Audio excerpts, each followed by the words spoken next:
Bismillahirrahmanirrahim. Assalamualaikum warahmatullahi wabarakatuh. Apa kabar anak-anakku semua? Semoga kita senantiasa diberikan kesehatan oleh Allah Subhanahu wa taala sehingga kita masih bisa melaksanakan aktivitas sehari-hari kita. Bertemu kembali dengan saya Bapak Rahmat Wahid Ramadan dalam kelas geografi.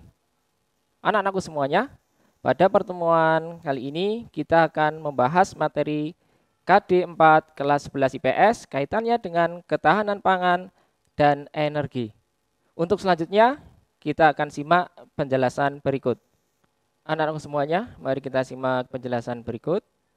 Untuk ketahanan pangan yang perlu kita garis bawahi adalah kaitannya dengan pengertian ketahanan pangan, potensi persebaran sumber daya pertanian, perkebunan, perikanan, dan peternakan, potensi dan persebaran sumber daya, potensi dan perbaikan sumber daya, dan pengelolaan sumber daya alam dan penyediaan bahan pangan, bahan industri, serta energi baru dan terbarukan yang ada di Indonesia. Perlu kita ketahui posisi pangan dalam pembangunan nasional meliputi komponen yang sangat penting karena posisi pangan dalam satu negara itu merupakan modal berdirinya satu negara dalam menjalankan kehidupan negara tersebut. Sehingga ketahanan pangan menurut Lokakarya tahun 96 merupakan kemampuan untuk memenuhi kebutuhan pangan anggota rumah tangga dalam jumlah, mutu, dan ragam yang sesuai dengan budaya setempat dari waktu ke waktu agar dapat hidup sehat. Indikatornya adalah kemandirian pangan yang tidak tergantung pada negara lain. Dalam hal ini adalah pangan impor. Artinya kebutuhan bisa dicukupi secara mandiri. Sedangkan menurut Undang-Undang Nomor 7 Tahun 96, ketahanan pangan merupakan kondisi terpenuhi pangan bagi rumah tangga yang tercermin dari ketersediaannya pangan secara cukup, baik dalam jumlah, mutu, keamanan, kemerataan, dan keterjangkauan. Sehingga pada tingkat nasional, ketahanan pangan diartikan sebagai kemampuan suatu bangsa untuk menjamin seluruh penduduknya memperoleh pangan yang cukup, mutu yang layak, aman, dan didasarkan pada optimalisasi pemanfaatan dan berbasis pada keragaman sumber daya alam lokal. Sehingga di sini kita bisa ketahui pilar ketahanan pangan suatu negara itu meliputi ketersediaan, yang kedua adalah akses, yang ketiga adalah pemanfaatan, dan yang keempat adalah stabilitas. Untuk ketersediaan di suatu negara harus menjamin ketersediaan pangan suatu wilayah tersebut. Hal ini dapat dilihat dari produksi pangan di daerah tersebut ataupun dapat dilihat dari perdagangan ataupun mekanisme perdagangan sehingga ketersediaan pangan dalam satu wilayah dapat terjamin dari waktu ke waktu meskipun ada faktor-faktor yang mempengaruhi, misalkan iklim, jenis tanah, curah hujan, irigasi, komponen pertanian, dan insentif dari para petani. Yang kedua adalah akses. Akses ini sangat penting sekali anak-anakku semuanya.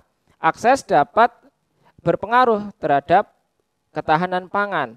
Karena akses pangan masyarakat, terutama di pedesaan dan perkotaan, masih tergolong rendah. Sehingga kendala akses pangan tersebut dipengaruhi beberapa aspek, meliputi aspek fisik, ya seperti topografi ataupun ketinggian tempat, aspek geografis dan aspek ekonomis maupun aspek sosial. Dan selain itu, permasalahan lain yang mungkin bisa muncul karena distribusi pangan belum merata dan belum terjangkau oleh seluruh konsumen.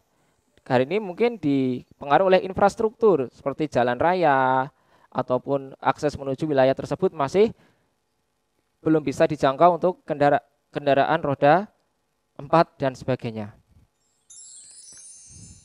Dan faktor terbatasnya akses pangan meliputi aspek fisik tadi, aspek ekonomi kurangnya daya beli masyarakat terhadap pangan karena mungkin harga pangan di masing-masing wilayah juga berbeda tergantung jauh dekatnya, dan aspek sosial. Misalkan ada faktor selera dan budaya ataupun tingkat pendidikan yang rendah dari masing-masing wilayah. Sedangkan untuk yang pemanfaatan, yaitu meliputi kemampuan dalam memanfaatkan bahan pangan dengan benar dan tepat secara proporsional. Bahan pangan yang dimakan harus aman dan memenuhi kebutuhan fisiologis suatu individu. Sehingga keamanan pangan juga dapat mempengaruhi pemanfaatan pangan yang baik dan benar, baik cara penyiapan, pemrosesan, dan kemampuan memasak yang sesuai. Sedangkan yang terakhir adalah stabilitas. Perlu kita ketahui bahwasanya ketersediaan bahan pangan tidak hanya tadi akses, ketersediaan, ya, dan pemanfaatan. Yang paling penting adalah stabil dari waktu ke waktu. Misalkan ketika terjadi kerawanan pangan, secara misalkan pada masa transisi musiman ataupun paceklik, ya, masa paceklik, sehingga tingkat kestabilan pangan masih bisa dikendalikan. Karena memang di negara kita musim tanam masih dipengaruhi oleh stabilitas secara musiman, karena dipengaruhi oleh musim, ya, karena tidak semuanya mengalami hujan yang intensitasnya tinggi di wilayah Indonesia, sehingga kerawanan pangan juga akan mungkin terjadi. Faktor yang mempengaruhi ketahanan pangan yang pertama adalah lahan. Jelas ini lahan, semakin luas lahan maka akan semakin banyak produksi tanaman yang akan dihasilkan. Iklim dan cuaca. Masyarakat tergantung pada cuaca dan iklim, terutama di negara kita yang notabene adalah negara tropis, yang curah hujannya juga aktif sepanjang tahun. Teknologi ini juga berperan dalam penyediaan serta pendistribusian hasil sumber daya pangan. Dan yang terakhir adalah infrastruktur, yaitu ketersediaan sarana dan prasarana. Sehingga ketika ketahanan pangan itu terjamin, maka kondisi rawan pangan atau kondisi yang tidak memiliki akses ekonomi ataupun pendapatan untuk memperoleh pangan yang cukup dan sehat itu dapat diatasi. Meskipun di negara kita khususnya ada wilayah-wilayah yang memang memiliki potensi rawan pangan, yang meliputi kurangnya gizi dan nutrisi, ketidakmampuan mengakses pangan yang cukup, dan mengkonsumsi makanan di bawah kalori minimum. Memang ada seperti negara-negara untuk wilayah di Indonesia bagian timur, ya, Nusa Tenggara Timur atau mungkin di wilayah Papua dan sebagainya, itu masih terkendala kaitannya dengan rawan pangan. Dan di sini bisa kita lihat Indonesia merupakan salah satu negara pengimpor beras terbesar di dunia, ya. Ini data tahun 2016, Indonesia peringkat ke-5, ya, yaitu 1,3 juta ton, ya, itu. Dan kenapa kok masih mengimpor beras? Karena memang Indonesia dilanda oleh efek fenomena El Nino yang menyebabkan curah hujan di Indonesia berkurang karena kemarau berkepanjangan dan banyaknya sawah yang beralih fungsi menjadi misalkan untuk perumahan, pusat industri dan sebagainya.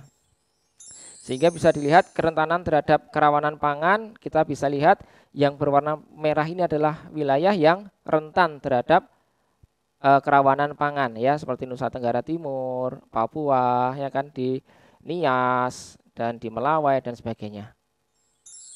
Sehingga peran pentingnya pemerintah dalam mencapai ketahanan pangan sangat diperlukan. Sehingga pemerintah harus konsisten dalam mensejahterakan rakyat apapun itu.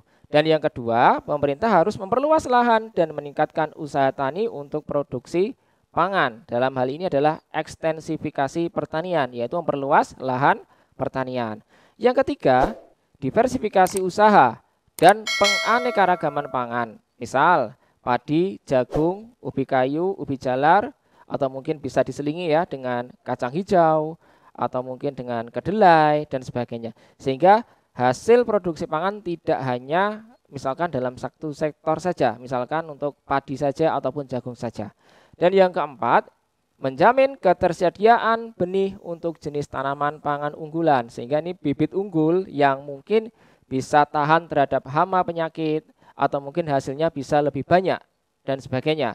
Dan yang kelima, menyediakan pupuk dengan harga terjangkau, karena memang salah satu komponen penting untuk pertanian adalah memang pupuk yang nanti bisa membuat tanaman itu bisa berkembang lebih cepat daripada normalnya. Dan yang keenam, mengembangkan sistem distribusi pangan yang adil dan efisien, sehingga tidak ada distribusi yang mungkin hanya menitik beratkan pada wilayah-wilayah tertentu saja. Dan yang ketujuh, menjaga stabilitas harga pangan, jangan sampai ada lonjakan harga pangan yang di luar batas normal, sehingga daya beli masyarakat juga akan menurun tentunya. Dan yang kedelapan, penelitian dan pengembangan di bidang pangan. Banyak sekali ya kita melakukan penelitian-penelitian kaitannya dengan pengembangan hasil pertanian supaya nanti hasil yang diperoleh itu bisa lebih maksimal. Dan yang kesembilan, penataan aspek pertahanan dan tata ruang wilayah tentunya dengan kaitannya dengan lahan pertanian yang tidak diperbolehkan untuk alih fungsi yang lain. Dan yang terakhir adalah kebijakan ketahanan pangan harus mengakomodasi berbagai kepentingan seperti kebutuhan masyarakat, perilaku ekonomi, dan pemerintah. Demikian anak-anakku penyampaian materi katanya dengan ketahanan pangan.